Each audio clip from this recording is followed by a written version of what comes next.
However, if you get confused, break the words. Cash flow. Cash flow, you know what is cash flow. And free after making all the expense.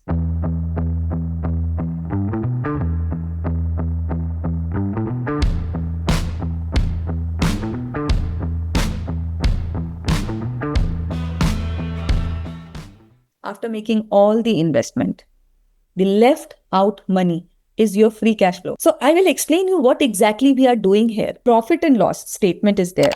From that profit and loss statement, you will get your net income. After making all the expenses, we will get our net income, right? That net income, you are adding your depreciation and amortization. Why you are adding it back? It is non-cash expense, that is true.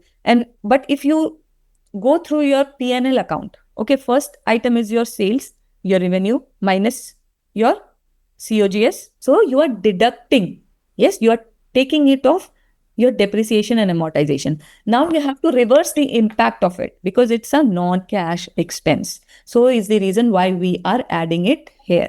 Okay. So why we are adding interest here? I want you to understand that thing. If I am a big company, okay, and I want to have money for expending or for some XYZ reason, I want money for my growth.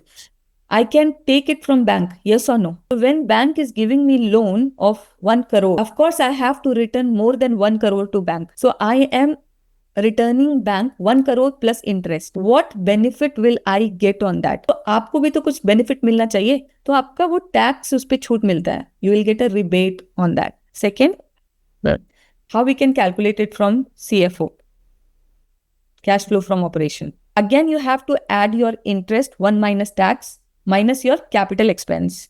Then you will get your free cash flow to firm. So CFO plus interest, 1 minus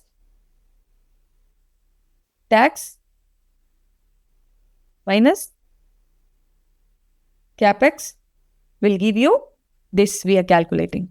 Free cash flow to equity, you can calculate it from cash flow from operation minus capex plus net borrowing. So your net borrowings is equal to debt issued minus debt repaid. And now you know what is free cash flow to firm, and now you know what is free cash flow to equity.